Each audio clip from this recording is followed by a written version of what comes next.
네, 우리 성경 통독 모임을 우리 시작하도록 하겠습니다. 지난주가 이사야서를 이제 읽기 시작했습니다. 그래서 이사야서 초반 부분을 우리가 지난주 읽었고, 그리고 이번 주 또 이사야서 후반 부분을 읽게 됩니다. 이사야서가 구약의 이 복음서라고 부르죠. 창세기 3장 15절 이후에 이 복음의 내용을 이렇게 적나라하게 진짜 실제로 보여주고, 그리고 그거를 실제로 나타내는 그런 성경이 또 구약에서 많이 없지요. 그래서 거의 선지서 중에 복음서라고 볼 수 있습니다. 그래서 이사야를 통해서 주신 메시아의 언약, 그 다음 하나님 나라의 언약, 그리고 정인이 돼서 나라가 진짜 회복되는 언약, 이 세 가지 138이 항상 이사야에도 띠임이 되어 있습니다. 다시 말씀드립니다. 그 이사야가 지금 망하는 나라, 완전히 이제 쓰러진 나라에서 하나님께서 다시 메시아를 통해서 시작하시는 이 메시아 통한 다시 시작하는 복음, 그것이 바로 우리가 하는 일이죠. 그리고 하나님 나라가 어떻게 다시 한번 일어설 건지에 대해서 이사야가 설명합니다. 지금 계속 아수르 나라인데 멸망당하고 있고, 그 다음에 곧은 바벨론 나라에 멸망당할 위기가 있는 시간표였거든요, 이사야가. 그런데 이사야는 그 몇백 년 이후에, 몇백 년 아니죠, 거의 70년, 80년 이후에 있는 미래를 하나님 말씀 통해서 예언하면서 그때부터 일어날 하나님의 나라가 어떤 것인지 이거를 예언을 하기 시작합니다. 그래서 여러분도 좀 나중에 말씀을 읽으시면 보시다시피 주 여호와를 앙망하는 자는 새 힘을 얻으리니, 이런 힘 얻는 것이 하나님 나라의 삶이고, 그리고 이 사자가 이 어린 양이 사자의 입에 넣어도 물리지 아니하고 하는 참된 평화, 질서가 일어나는 그런 것이 사실은 거기 나오지요. 그래서 하나님 나라가 어떤 것인지, 그 다음에 하나님 나라가 누리는 그 삶을 통해서 주변 나라 통해서 어떻게 정복하는지를 이사야가 계속 메시지를 합니다. 그래서 138이 계속 나타납니다. 그래서 이런 것을 이 망해가는 현장에 있던 이사야가 예언했던 것을 우리가 오늘 좀 1장부터 시작해서 26장 사이에서 좀 보도록 하겠습니다. 그래서 한번 기도하겠습니다.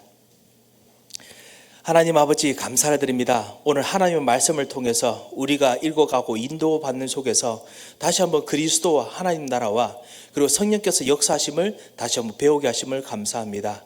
주님, 눈을 열어주시고 주께서 가게 하시는 참된 응답을 누리는 시간 되도록 역사하시며, 말씀 속에서 오늘도 그리스도를 누리는 시간 되게 하여 주셔서 감사하며 예수 그리스도 이름으로 기도합니다. 아멘. 자, 우리 이사야서를 정리한 영상부터 먼저 보도록 하겠습니다.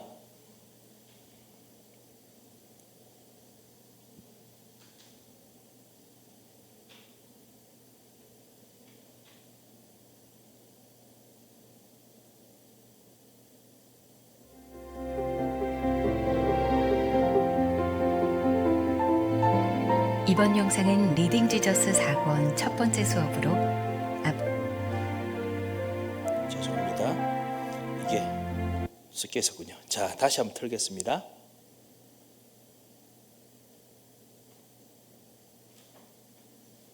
프로클레임. 제가 저쪽 가서 틀어야겠네요.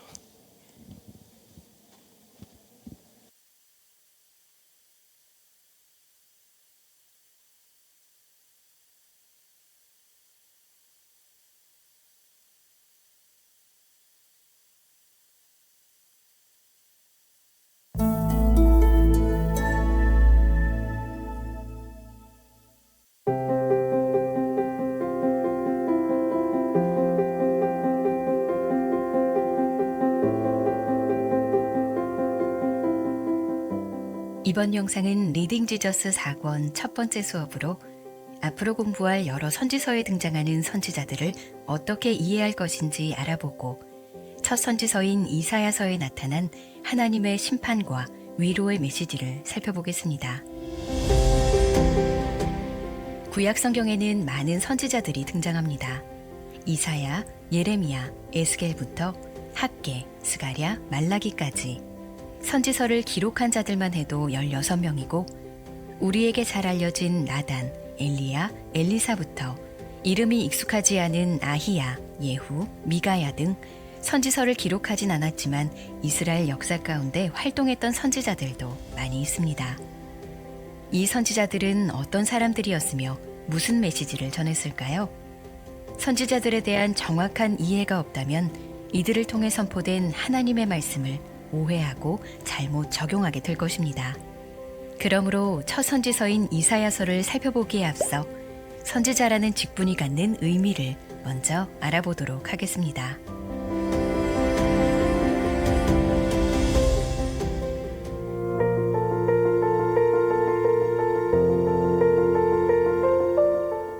구약의 선지자들을 올바로 이해하려면 먼저 모세가 모든 선지자의 전형이었다는 점을 이해해야 합니다.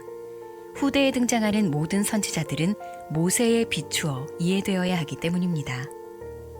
모세가 언약의 중보자였던 것처럼 모세 이후의 선지자들도 하나님과 백성 사이에서 언약의 중보자 역할을 했습니다. 모세가 그랬듯 후대의 선지자들도 언약을 깬 백성들에게 반드시 임할 심판을 경고하면서 언약 가운데 있는 하나님의 은혜로 돌아오도록 인도했습니다. 하나님께서는 모세를 통해 말씀하신 것과 같이 후대 선지자들의 입에도 그분의 말씀을 넣어주시고 백성에게 전하게 하셨습니다. 따라서 후대 선지자들과 모세의 권위는 다를 바 없었습니다. 선지자들의 말이 옳은지 그른지 판단할 수 있는 기준은 바로 모세가 기록한 글인 모세오경입니다. 하나님께서 시내산에서 맺으신 언약을 기준으로 선지자가 진정한 하나님의 말씀을 선포하는지 여부를 판단할 수 있는 것이죠. 내 하나님 여호와께서 너희 가운데 나와 같은 선지자 하나를 일으키시리니 너희는 그의 말을 들을지니라. 하나님께서는 모세와 같은 선지자 하나를 그의 백성 가운데 세우실 것이라고 약속하셨습니다. 이 약속은 그리스도께서 오심으로 궁극적으로 성취되었습니다. 모세가 시내산에서 여호와를 뵙고 광채가 났던 것처럼 예수님은 변화산에서 거룩한 영광으로 빛나셨습니다. 이는 내 사랑하는 아들이요 내 기뻐하는 자니 너희는 그의 말을 들으라. 이 말씀은 신명기 18장 15절에 너희는 그의 말을 들을지니라 와 같은 명령으로 예수님께서 바로 그 모세와 같은 한 선지자였습니다. 하지만 예언의 성취는 약속보다 더 완전합니다. 예수님은 위대한 선지자에 머무는 분이 아니라 살아계신 하나님의 아들이셨습니다. 옛적의 선지자들을 통해 이스라엘 백성에게 말씀하셨던 하나님께서는 이제 그의 아들 예수 그리스도를 통해 우리에게 말씀하십니다. 그리고 예수님께서는 모세와 선지자들을 통해 주신 말씀을 해석하는 원리를 가르쳐 주셨습니다. 미련하고 선지자들이 말한 모든 것을 마음에 더디 믿는 자들이여, 그리스도가 이런 고난을 받고 자기의 영광에 들어가야 할 것이 아니냐 하시고, 이에 모세와 모든 선지자의 글로 시작하여 모든 성경에 쓴 바 자기에 관한 것을 자세히 설명하시니라. 구약 성경의 여러 선지자들이 반복적으로 가르친 것은 바로 그리스도께서 우리를 위해 받으신 고난과 부활, 그리고 그 이후에 받으실 영광입니다. 선지자의 전형이었던 모세와 같은 방식으로 사역했던 후대의 선지자들, 그리고 이 모든 선지자들의 목적과 역할을 성취하신 예수 그리스도. 이러한 이해를 바탕으로 선지서를 읽을 때 우리는 비로소 선지자들의 메시지를 바르게 이해할 수 있습니다.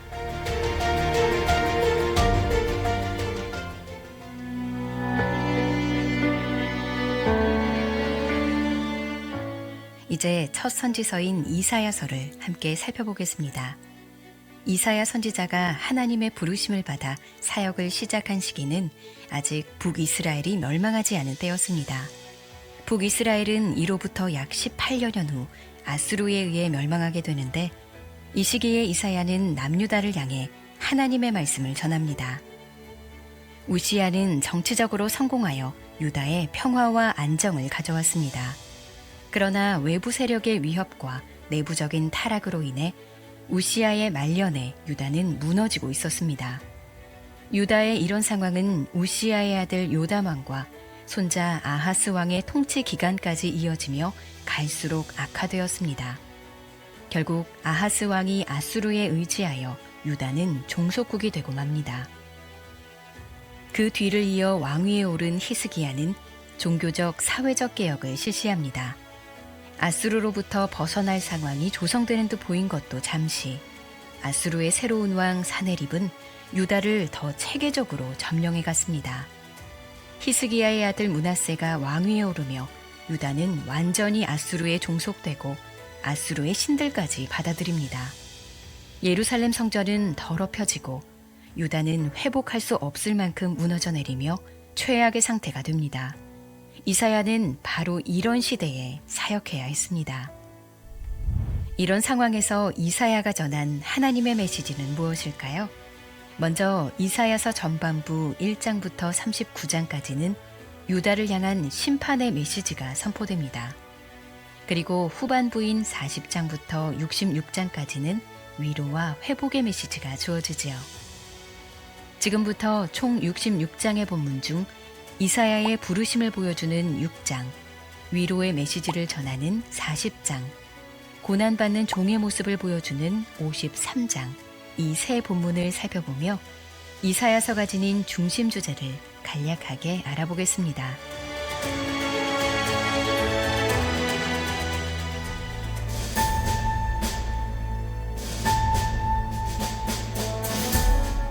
본문 6장에서 이사야 선지자는 성전을 방문하던 중 하나님의 부르심을 받고 환상을 봅니다. 이사야는 그 환상 가운데 드러난 세 가지를 보고 감탄하는데 하나님의 위엄, 거룩하심, 영광이 바로 그것입니다. 거룩하다, 거룩하다, 거룩하다, 만군의 여호와여, 그의 영광이 온 땅에 충만하도다. 거룩하신 하나님을 경험한 이사야는 자신이 스랍들과 함께 찬양을 드릴 자격도 없는 입술이 부정한 죄인임을 깨닫습니다. 그러나 하나님께서 제단의 뜨거운 수치로 이사야를 정결케 해주시자 이사야는 하나님께 자신을 내어놓습니다. 이때 하나님께서 이사야에게 하신 말씀에 귀 기울여 봅시다. 하나님께서는 유다 백성들이 말씀을 들어도 깨닫지 못하고 반응하지 않을 것이라고 하십니다. 이제는 심판만이 남은 것입니다. 하나님께서 오래 참으셨지만 그 진노의 잔이 다 채워져 버렸기 때문입니다. 하지만 하나님께서는 소망의 메시지로 말씀을 마치십니다. 나무가 배임을 당해도 그루터기는 남는 것처럼 백성들이 심판을 당해도 거룩한 씨, 즉 의로운 자들은 살아남게 될 것입니다. 이사야 6장은 이와 같이 심판 속에서도 빛나는 소망의 약속을 보여주며 본서 전체의 메시지를 드러냅니다.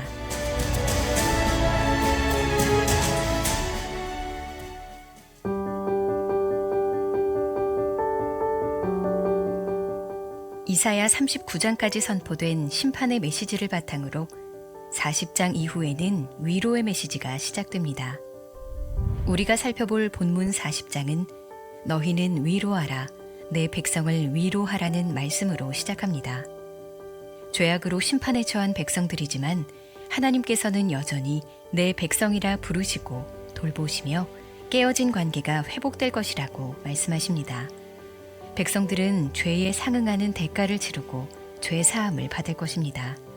또한 회복을 주시는 왕의 길을 광야에서 외치는 자의 소리가 예비할 것이고 여호와의 영광이 나타나면 모든 육체가 그것을 볼 것입니다.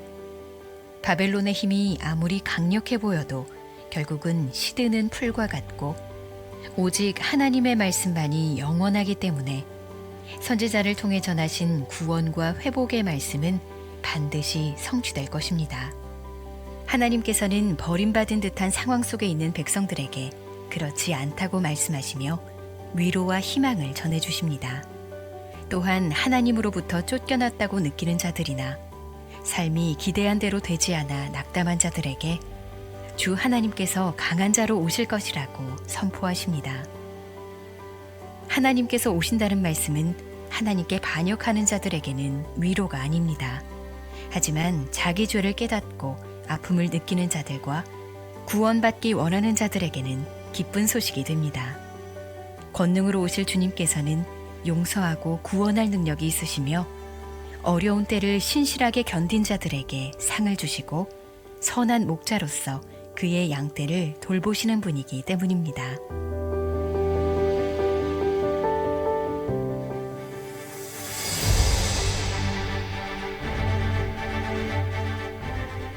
여호와의 영광이 온 세상에 드러나고 여호와의 강한 팔이 승리를 이루실 것이라는 말씀 앞에 우리는 어떻게 그것이 이루어질 것인가 라는 질문을 하게 됩니다. 이사야 53장은 그 영광과 승리가 많은 사람들이 놀라는 방법으로 성취될 것이라 예언합니다. 바로 고난받는 종을 통해서입니다. 죄와 사망을 이기신 여호와의 승리는 순종하는 종이 우리 대신 고난을 받으심으로 이루어집니다.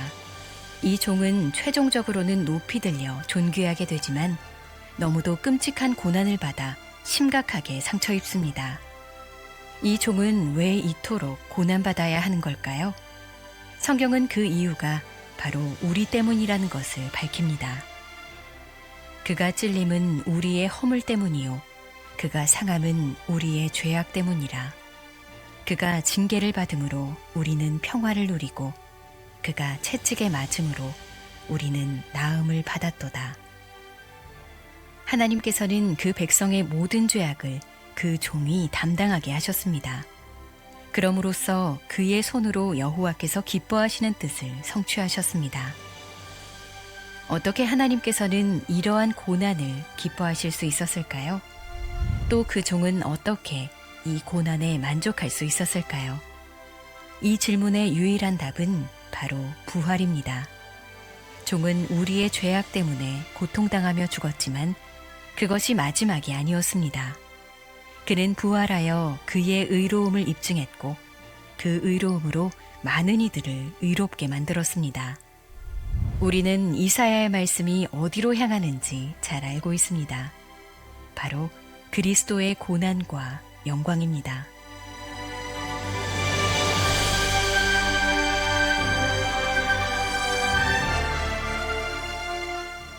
예수님은 영원한 하나님의 말씀이시며 세상에 드러난 하나님의 영광이십니다. 말씀이 육신이 되어 우리 가운데 거하심에 우리가 그의 영광을 보니 아버지의 독생자의 영광이요. 또한 예수님은 참되고 선하신 목자로 강한 팔로 양들을 보호하시고 약한 자들을 부드럽게 인도해 주십니다. 그러므로 우리는 가장 어두운 밤에도 위로를 얻을 수 있습니다. 고난받는 종으로 오신 예수님께서는 우리의 모든 죄악을 대신 지시고 우리가 받아야 할 멸시와 수치를 감당하셨습니다. 그 고난을 통해 세상 모든 나라와 족속들이 하나님과의 새로운 관계로 회복됩니다. 예수님께서 고난을 통해 승리를 얻으셨듯 믿음으로 그분과 연합한 그리스도인도 마찬가지입니다. 하나님께서는 예수님의 고난과 승리를 그리스도인의 삶에 나타내는 방법으로 영광된 복음을 세상 끝까지 전하시기 때문입니다.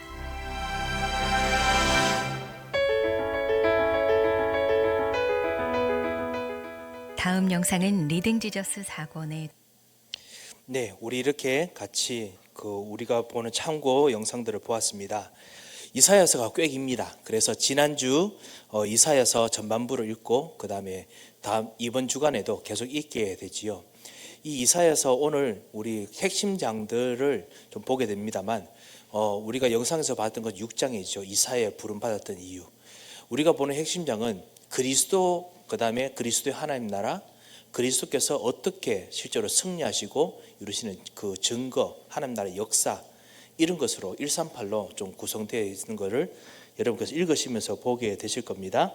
먼저 우리 주었던 핵심 장의 첫 번째가 이사야서 5장이었습니다. 그래서 이사야서 5장 1절에서 7절을 우리가 좀 같이 좀 봐야겠습니다. 이사야서 5장 죄송합니다. 자, 이사야서 5장 1절에서 7절입니다. 제가 이거를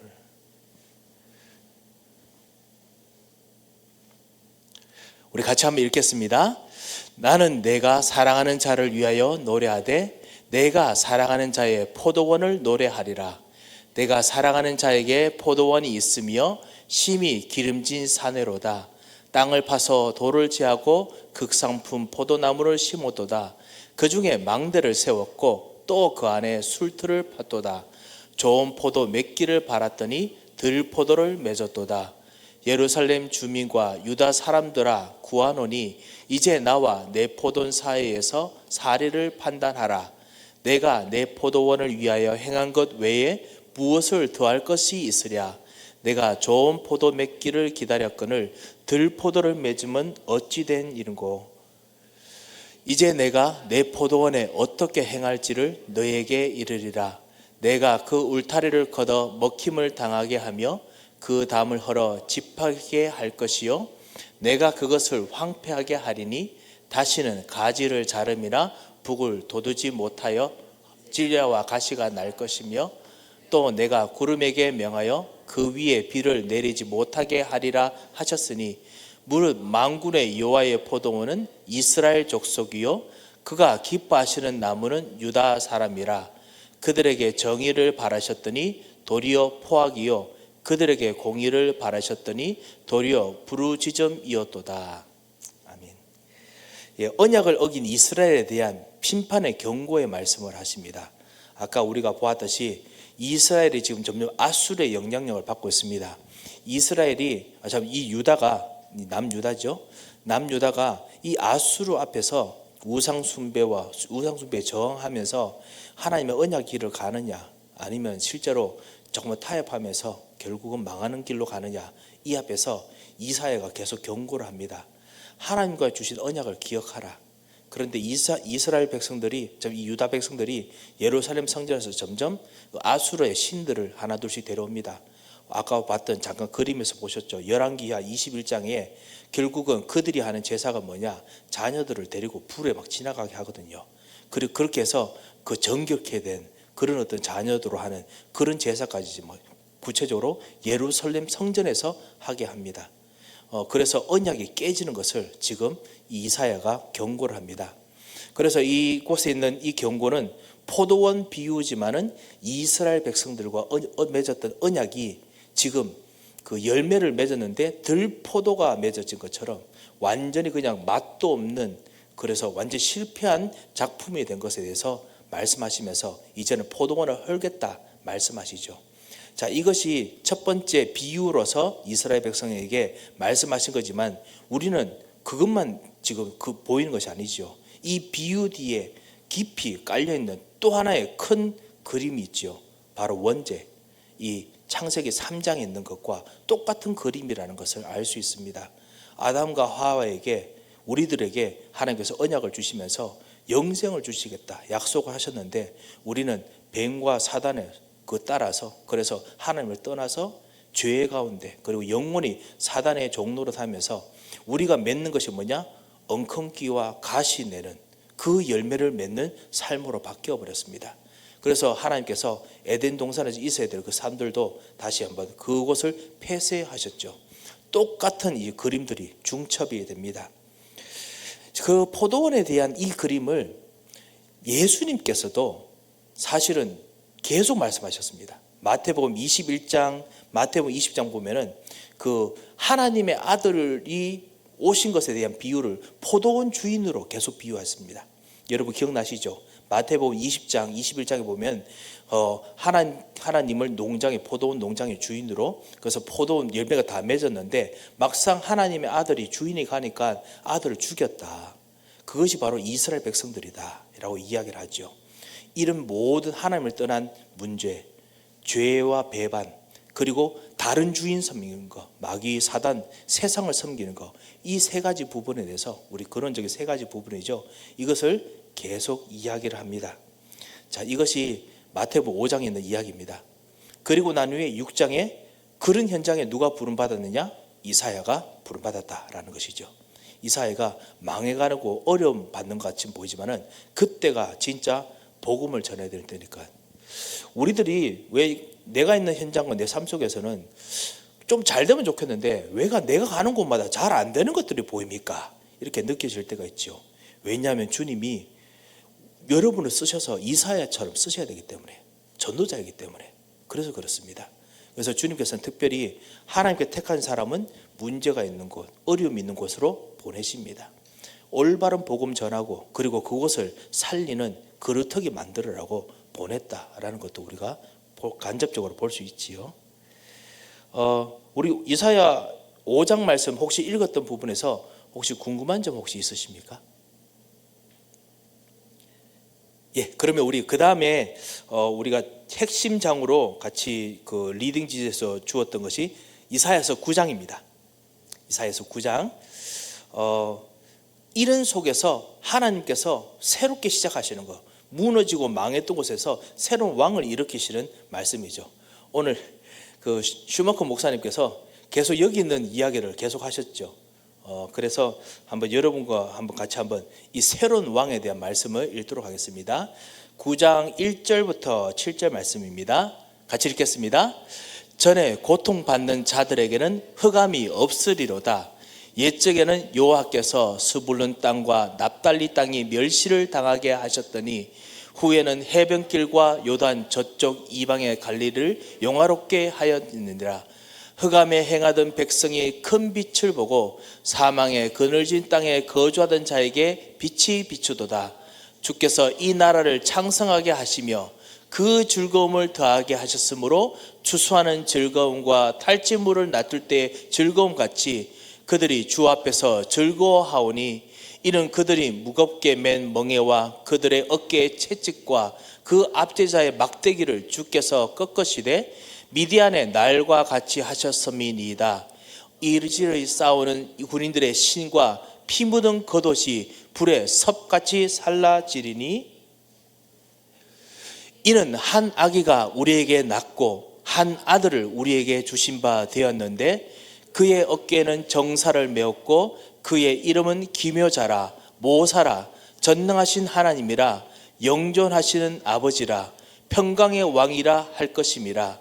그 정사와 평강의 더함이 무궁하며 또 다윗의 왕자와 그의 나라에 군림하여 그 나라를 굳게 세우고 지금 이후로 영원히 정의와 공의로 그것을 보존하실 것이라. 만군의 여호와의 열심히 이를 이루시리라. 아멘. 예, 망해 있는 이스라엘을 새롭게 시작하시는데 오늘 가장 마지막 절 만군의 여호와의 열심히 이를 이루시리라. 원래는 언약은 항상 두 파티가 해야 되죠. 인간, 우리 진짜 하나님과 계약을 맺은 언약을 맺은 우리들과 그리고 하나님과 같이 해야 되는데 우리들이 너무 연약합니다. 너무 무능력합니다. 할 수 없습니다. 게다가 지금 완전히 다 무너졌습니다.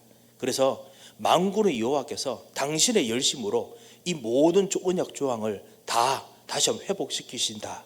이것이 이제 9장에 있는 말씀이시죠. 그래서 우리 예수님께서 오셨을 때 마태복음에 있는 내용 그 구체적으로 여기도 이사야 9장에 나옵니다. 전에 고통받던 자, 그 다음에 스불론 땅, 납달리 땅 이런 거 이야기하면서 이방 갈릴리 땅에 빛이 비추었다. 이 말을 이루려 하심이라 라고 마태복음에 나오지요. 주님께서 제일 구석, 제일 후진대, 제일 낮은 곳에부터 다니시면서 복음 전하시면서 구체적으로 일꾼을 일으키시고 그리고 하나님 나라 일을 시작하십니다. 그래서 거기서부터 참 왕으로 역사하시고 그리고 참 선지자로 하나님과 만나는 길을 주시고 그리고 참 제사장으로서 모든 눈물과 모든 무거운 것들을 다 덜어주시면서 일을 시작하시죠. 자, 이런 말씀들이 여기 나옵니다. 그리고 그것을 통해서 주시는 더 큰 증거가 뭐냐? 한 아이가 우리에게 낳고, 구체적으로 아이라고 하는데요. 이 아이가 그냥 아기 아닙니다. 여기서 말하는 아이는 왕족입니다. 왕족. 보통 고대 레전드나 이렇게 전설 같은 데 보면은 이 아이인데 버림받은 왕에게 버림받았던 아이 이런 뜻이 있지 않습니까? 그런 아이입니다. 그리고 이 아이라고 말하는 이 왕족은 창세기 3장 15절에 있는 여자의 후손과도 연결됩니다. 여자의 아이란 뜻입니다. 그래서 그 아이, 여자의 아이가 우리에게 낳고 그 여자의 후손이죠. 바로 예수 그리스도를 말하는 것이죠. 우리들에게 한 아들을 우리에게 주신 바 됐는데 이분이 모든 정사, 지금 있던 모든 하나님 떠나 있던 나라의 일들을 다 맵니다. 그리고 그의 이름이 뭐냐면 성품이고 그리고 그분이 하는 성격이죠. 기묘자라. 아까 그 원더 이렇게 해서 갑자기 이제 원더리 뭐더라 생각하다가 이분이 이사야 9장 이야기 하시는가 보다 싶어가지고 때려서 했는데 진짜 그렇더라고요. 기묘자라, 그 다음 카운슬러, 모사라, 전능하신 하나님이라, 또 Almighty God, 그리고 영존하신 아버지라, Everlasting Father. 이분이 정말 예수님이 그런 분이십니다. 그래서 평강의 왕이라 할지라. 그래서 왕, 제사장, 선지자 일을 혼자 다 짊어지시고 하십니다. 그래서 이 옛날에 선지자들이 하려고 했던, 그 다음에 왕들이 하려고 했던 거, 그 다음에 제사장들 하려고 했던 거, 실패했던 거를 다 짊어지시고 이 아이가 모든 걸 다 하십니다. 그리고 그것 통해서 나라를 굳게 세우고 영원히 정의와 공의로 그것을 보존하실 것이다 라고 이야기하시는 언약이 주어집니다. 이 언약을 붙잡아라 라고 했지요. 그래서 이사야가 이제 그 구약 선지사에 있는 복음서다라고 볼 수 있지요. 혹시 9장 말씀에 혹시 궁금한 점 있으십니까? 이 부분에. 예, 그러면 우리 그 다음 핵심 장이 12장이었습니다. 12장 1절에서 6절입니다. 이 12에서 6절이 구원의 노래라고 불러지고 그냥 6절까지가 그냥 한 장 전체입니다. 이 이사야가 이거 가지고 이 우리로 말하면 이제 언약의 여정을 사는 그 여정을 지금 이야기를 합니다. 이제 첫 번째 구원, 그리스도를, 하나님을 실제로 누렸으니까, 답을 얻었으니까 그 안에서 사는 삶을 지금 이야기를 합니다. 사실은 12장 전에 있는 11장은 아프고 힘든 속에서도 희망과 그리고 기쁨과 소망을 가지고 누리는 언약의 여정. 그 다음에 12장은 진짜 하나님께서 기쁨과 승리로 이길 것에 대한 언약의 여정, 그런 노래거든요. 지금 아직 그 상황이 여전히 인내하고 가는 그런 여정입니다. 그런데 계속 보는 비전은 계속 언약 속에서 승리하는 하나님의 인도지요. 그래서 우리가 이 말씀 통해서 우리도 같이 누리는 그런 축복이 있었으면 합니다. 우리 12장 1절에서 6절 같이 읽겠습니다. 그날에 내가 말하기를 여호와여 주께서 전에는 내게 노하셨사오나 주의 진노가 돌아섰고 또 주께서 나를 아니하시오니 내가 주께 감사하겠나이다 할 것이니라. 보라, 하나님은 나의 구원이시라. 내가 신뢰하고 두려움이 없으리니 주 여호와는 나의 힘이시며 나의 노래시며 나의 구원이심이라. 그러므로 너희가 기쁨으로 구원의 우물들에서 물을 기르리로다. 그날에 너희가 또 말하기를 여호와께 감사하라. 그의 이름을 부르며 그의 행하심을 만국 중에 선포하며 그의 이름이 높다 하라. 여호와를 찬송할 것은 극히 아름다운 일을 하셨음이니 이를 온 땅에 알게 할지어다. 시온의 주민아 소리 높여 부르라. 이스라엘의 거룩하신 이가 너희 중에서 크심이니라 할 것이니라. 아멘. 예, 그래서 이 구원의 노래를 부릅니다. 우리가 하는 언약의 여정, 신자들의 비밀, 그다음 우리의 발판, 그리고 하나님께 주신 흐름, 이런 우리가 여정으로 기도하는 그 내용들을 이사야는 이렇게 누리는 것이죠. 여러분이 혹시나 여기서 마음에 진짜 담기는 말씀 있으시면은 밑줄을 치시고 진짜 한번 외워 보시기 바랍니다. 어제 우리 어떤 우리 교우와 같이 식사하면서 하는데, 목사님, 저는 자꾸만 잊어버립니다. 잊어버리고 나면 꼭 다른 걱정, 근심이 자꾸만 들어와가지고 또다시 또 잊어버립니다 라고 말씀하시더라고요. 그래서 같이 붓글씨처럼 말씀을 적어서 쓰기로 했습니다. 그래서 우리 그 말씀을 적는 거 혹시나 여러분이 붓이 더 편하다 하면, 우리 한국에서 우리 현석 장로님, 우리 박세영 권사님 가정에서 이 붓펜 들고 와줬습니다. 붓펜, 이걸로 서예하시면서 한번 써보십시오. 그러면서 보라, 천천히, 하나님은 나의 구원이시라. 그러므로 내가 기쁨으로 구원의 우물들에서 물을 기르리로다. 우리가 하는 우물들은 대부분 뭐냐면 탄식의 우물이거든요. 아이고 오늘 또 허야노 아이들 보면서도 아이고 하고, 그 다음에 오늘 일하러 가면서도 아휴 하면서 이렇게 출근하거든요. 그 한숨과 그 탄식의 우물 말고 그거를 구원의 우물이라 생각하고 할 수 있도록 이 말씀을 딱 하면서 외우시고 한번 가시면 좋지 않을까 생각합니다. 펜이 필요하시면 말씀해 주십시오. 혹시 궁금한 점 있으십니까? 예, 그러면 우리 20장 핵심장입니다. 또 이도록 보겠습니다. 20장입니다. 20장 1절부터 6절 말씀 같이 한번 보겠습니다. 아수르의 사로운 왕이 다르단을 아수돗에 보내매 그가 와서 아수돗을 쳐서 취하던 해니라. 그때 여호와께서 아모스의 아들 이사야에게 말씀하여 이르시되 갈지어다 내 허리에서 배를 끌고 내 발에서 신을 벗을지니라 하시매 그가 그대로 하여 벗은 몸과 벗은 발로 다니니라. 여호와께서 이르시되 나의 종 이사야가 3년 동안 벗은 몸과 벗은 발로 다니며 애굽과 구스에 대하여 징표와 예표가 되었느니라. 이와 같이 애굽의 포로와 구스에 사로잡힌 자가 아수르 왕에게 끌려갈 때 젊은 자나 늙은 자가 다 벗은 몸과 벗은 발로 볼기까지 드러내어 애굽의 수치를 보이리니 그들이 바라던 구스와 자랑하던 애굽으로 말미암아 그들이 놀라고 부끄러워할 것이니라. 이날에 이 배은 주민이 말하기를 우리가 믿던 나라 곧 우리가 아수르 왕에서 벗어나기를 바라고 달려가서 도움을 구하던 나라가 이같이 되었은즉 우리가 어찌 능히 피하리요 하리라. 아멘. 자, 이사야에게 아까 우리가 말씀을 봤듯이 애굽 지금 아수르가 쳐들어오면서 주변에 이스라엘과 그 다음에 남유다가 기대할 수 있던 나라, 협력을 구할 수 있던 나라가 바로 애굽이었습니다. 그리고 구스였거든요. 마치 이제 한국의 주변에 도움을 구할 수 있는 나라가 뭐 일본, 중국, 러시아 이 사이에서 미국 이 사이에서 여러 가지로 다 이렇게 우리 다 뭔가 재지 않습니까? 밸런스를 재지 않습니까? 그것처럼 이렇게 재입니다. 재는데 그때 전도자인 이 이사야에게 하나님께서 말씀하십니다. 도움 주는 거 하나님 외에는 없기 때문에 언약이 아니라면 다 실패한다고 말해라. 그런데 그것을 잘 모르니까 이사야에게 일부러 더 수치를 당하게 하면서까지 전독해 하지요. 사실은 이사야가 수치당하는 메시아, 수치당하는 전도자의 모습을 살짝 좀 예표로 보여줍니다. 그러면서 동시에 이거보다 더 수치스러운 일이 이스라엘과 그다음 유다에 있을 뿐만 아니라 주변 나라 너희들에도 있을 것이다. 아수르는 그만큼 거부할 수 없는 강한 멸망의 힘이다. 이거 지금 말씀하는 것이죠. 이것에 대한 흐름들이 사실 증인들과 증거가 되는 우리들에게도 있습니다.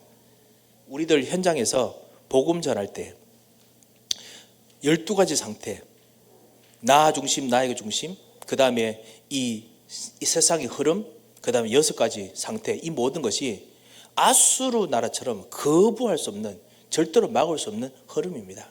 그래서 너희들도 이같이 될 것이다, 이렇게 하는 것입니다. 그리고 때로 또 전도자로서 살면서 하나님께서 우리로 하여금 그리스도와 함께 죽는 경험, 그죠? 완전히 고난당하면서 죽는 경험들을 해서 주변 사람들이 당신 뭐 잘하는 것도 없는데 나한테 왜 복음 전하냐, 이런 눈으로 쳐다보기도 하죠. 그런데 일부러 하나님께서 그렇게 하신다라는 것을 이사야 통해서 보여주십니다. 그럼을 불구하고 우리가 전달하는 복음과 메시지는 정확하거든요. 반드시 재앙이 있을 것입니다. 반드시 구원은 하나님 외에는 줄 수가 없습니다. 왜냐, 이 모든 것의 배경은 정치가 아니고 경제가 아니고 영적 문제이기 때문에, 이거는 죄 문제고 사단의 문제고 하나님 떠난 문제이기 때문에, 그래서 그것을 보여주시는 이 부분입니다. 그래서 정인에 대한 구절이죠. 그래서 이사야를 통해서 하나님께서 내게 주신 삶, 반드시 이유가 있습니다. 특별히 전도자들이 겪는 모든 일들, 교회의 일들, 그 다음에 가정의 일들, 반드시 이유가 있습니다. 저 어떤 그 분들이 진짜 언약의 여정으로 걸어갔던 모든 그 일들에 대해서 뭔가 내 옛날에 그것은 잘못됐습니다, 이렇게 하는 그런 투로 이렇게 다른 사람에게 이야기를 하는 것을 제가 본 적이 있는데요.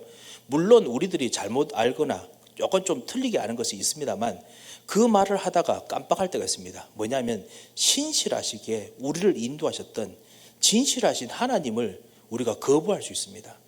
하나님께서는 신실하시기에 언약대로 역사하시고 인도하십니다. 신실하시게 하나님께서는 계획을 가지고 우리를 지금 전도 속으로, 그리고 사람 살리는 속으로, 렘넌트 운동 속으로 인도하시거든요. 그거를 자꾸만 거부하는 생각의 흐름으로 간다면 그거는 미혹의 영에 빠지는 거지, 그건 답이 아닙니다. 그래서 정말 지금도 하나님께서 절대 주권을 가지시고 신실하게 인도하신다, 언약대로 인도하신다, 이거를 보고 우리가 진짜 모든 것을 판단하고 그리고 도와야겠습니다. 자, 이것은 약간 좀 곁에 가지고요. 재앙을 미리 알리는 선지자, 하지만 수치와 부끄러움을 당하는 선지자, 이 모습을 보았습니다. 어떻게 보면 우리들의 정인들의 삶의 한 부분이 아닐까 싶습니다. 그래서 138 정인들의 이야기였죠. 그런데 그것이 반드시 이루어진다 보았습니다. 혹시 우리 20장에 혹시 궁금한 점 있으십니까? 자, 없으십니까? 그 다음에 25장입니다. 25장은 우리 11절에서 12절을 같이 보겠습니다. 하나님 나라에서 진짜 누리는, 이제 하나님 나라, 그 하나님 나라를 통해서 누리는 삶, 특별히 이제 증인이 되는 삶에 대한 비전을 이사야가 실제로 이야기를 합니다. 찬송처럼 이야기를 합니다. 그래서 제목이 뭐냐? 연회를 베푸시는 하나님이라는 제목의 찬송시입니다. 그래서 우리 25장 1절에서 12절, 이것도 같이 찬송이기 때문에 12절까지가 전체 한 장입니다. 그래서 같이 읽도록 하겠습니다. 여호와여, 주는 나의 하나님이시라. 내가 주를 높이고 주의 이름을 찬송하오리니 주는 기사를 옛적에 정하신 뜻대로 성실함과 진실함으로 행하셨음이라.